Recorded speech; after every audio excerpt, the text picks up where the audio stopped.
안녕하세요. 산타한 제이선입니다.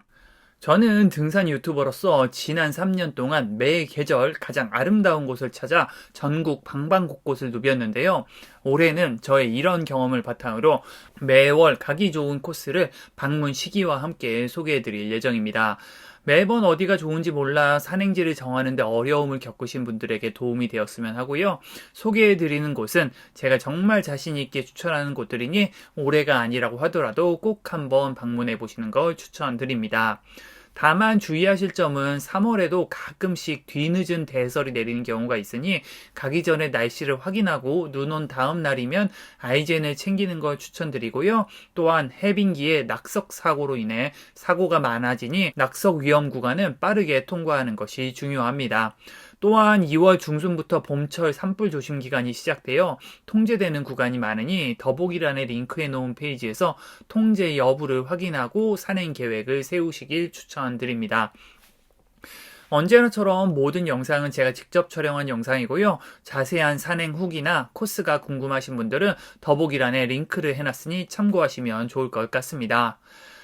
그럼 우선 가장 먼저 추천해 드릴 곳은 우리나라에서 봄 소식을 가장 먼저 알려주는 영축산 통도사입니다.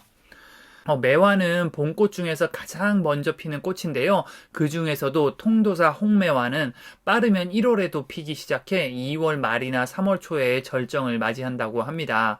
저는 아쉽게도 아직 통도사의 홍매화를 볼 기회는 없었는데요. 하지만 통도사는 제가 우리나라에서 가장 좋아하는 절이기 때문에 자신 있게 추천드립니다. 통도사는 부처님 진신사리가 모셔진 정멸보궁으로 삼보사찰 중에 하나로 꼽히는데요. 저는 비록 종교는 없지만 통도사의 독특한 건축 양식과 단청이 바랜 전각의 모습은 다른 사찰에선 볼 수 없는 고즈넉함을 보여줍니다. 뿐만 아니라 영축산 초입의 소나무숲 역시 빼놓기 힘들 정도로 멋진 곳이니 꼭 둘러보시고요. 통도사는 영축산 들머리인 지산마을에서 멀지 않으니 영축산과 함께 다녀오시면 더욱 좋을 것 같습니다.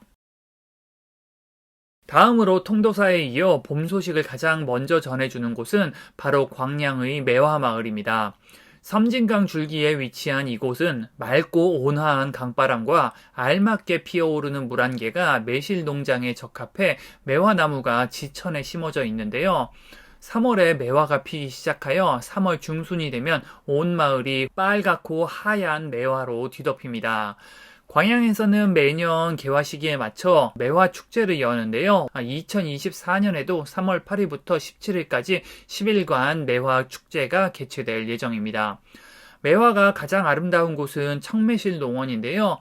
만개한 매화가 좁비산 사면을 뒤덮고 있어 아름다움을 뽐내고요. 중간중간 정자와 호수가 있어 사진 찍기도 좋아 매년 인산인해라는 말이 부족할 정도로 많은 사람들이 찾습니다.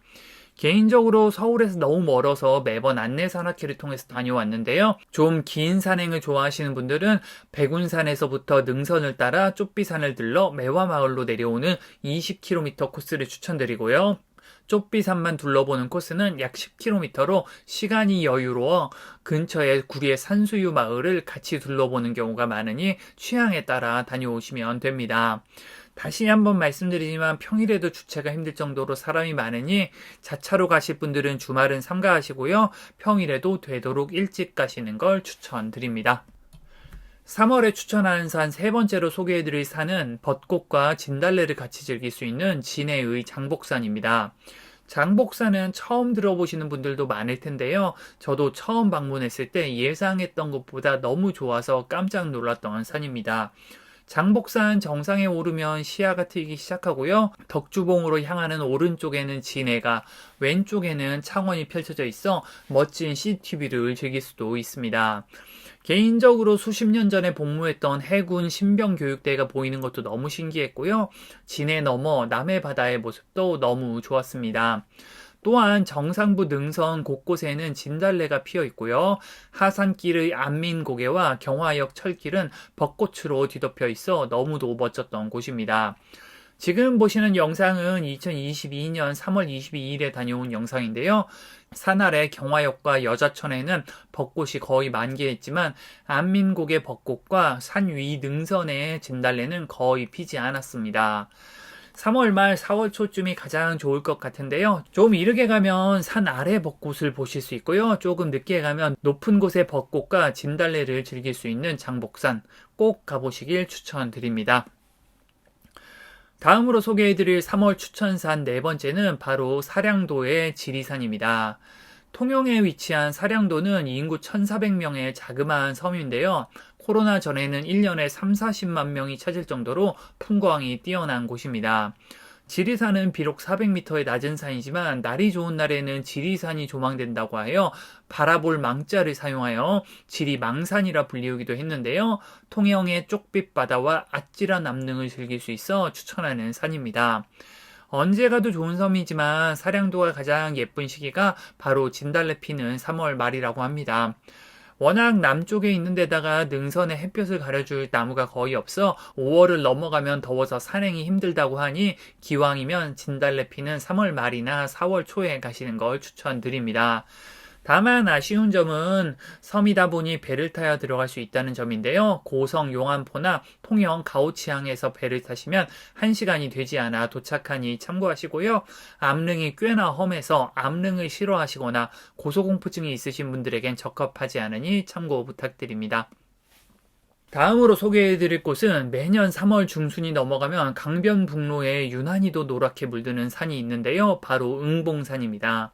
서울의 봄 소식을 가장 먼저 알려주는 곳이 아닐까 생각하는데요. 사실 응봉산은 높이가 100m도 되지 않는 작은 언덕에 불과하지만 3월에 개나리가 핀 응봉산은 꼭 한번 들러볼 만합니다. 높지 않은 곳이라 누구나 편하게 다녀올 수 있고요. 다만 주차 가능한 공간이 많지 않아 자차보다는 대중교통으로 다녀오시는 걸 추천드립니다. 응봉산만 다녀올 경우 너무 짧아 좀 아쉬울 수 있는데요. 그럴 땐 응봉산에서 달맞이봉 공원을 지나 옥수역으로 내려오는 코스도 좋으니 자세한 코스는 더보기란에 링크해 놓은 제 예전 영상을 참고하시기 바라겠습니다. 다음 6번째로 소개해드릴 3월의 추천산은 바로 진달래 산행의 시작을 알리는 여수 영취산입니다. 영취산은 여수 국가산업단지 바로 옆에 있는 510m의 높지 않은 산으로 평소에는 사람들이 많이 찾지 않는 산인데요. 산업단지 옆에 있다 보니 과거 매연이 심했는데요. 진달래가 매연에 강해 진달래만 살아남았다는 이야기가 전해지기도 합니다. 그러다 보니 다른 곳에선 보기 힘든 독특한 공장뷰도 굉장히 인상적이고요. 냄새에 민감하신 분들은 독특한 냄새가 난다고 하시는 분들도 있습니다. 과거에는 4월 초가 되어야 영취산 진달래가 절정을 이루었는데요. 근 몇 년간 지구온난화가 심해져 3월 말에 절정을 이루는 경우가 많은 것 같습니다. 개인적으로 돌고개 주차장에 주차를 하고 정상인 진례봉을 들른 후 원점 회귀하는 코스를 추천드리는데요. 자세한 코스는 더보기란에 링크해 놓은 제 지난 영상을 보시면 좋을 것 같습니다. 3월의 추천산 마지막 7번째는 기기묘묘한 암릉 사이로 핀 진달래를 즐길 수 있는 전남 강진의 주작산과 덕룡산입니다. 흔히들 주작덕룡이라고 부르는 곳인데요. 남도의 공룡능선이라 불리울 정도로 아름다운 풍경과 험한 코스가 유명한데요. 이 주작산과 덕룡산이 가장 아름다운 시기가 3월 말 4월 초 진달래 피는 무렵입니다. 저 같은 경우는 2021년 4월 6일과 2023년 3월 28일을 2번 다녀왔는데요. 3월 말에 갔을 때 훨씬 더 멋진 진달래를 볼 수 있었습니다. 이미 말씀드린 것처럼 지구온난화로 인해 전체적으로 진달래 개화 시기가 약 일주일 정도 빨라지는 느낌입니다. 주작덕룡은 오늘 소개해드린 다른 코스와 다르게 코스가 굉장히 힘들기로 유명합니다.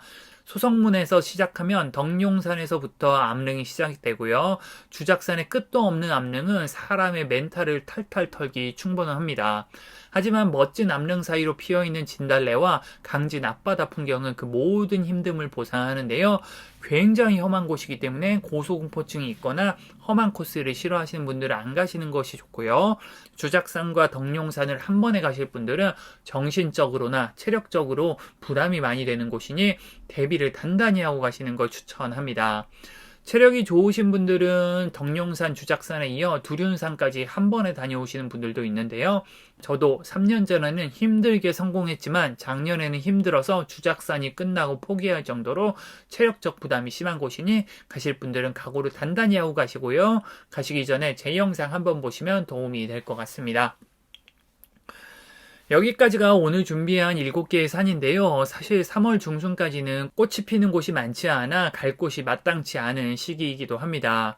그럴 땐 언제 가도 좋은 산을 추천드리고요. 개인적으로는 북한산, 월출산, 계룡산 등 바위가 멋진 산들을 추천드립니다.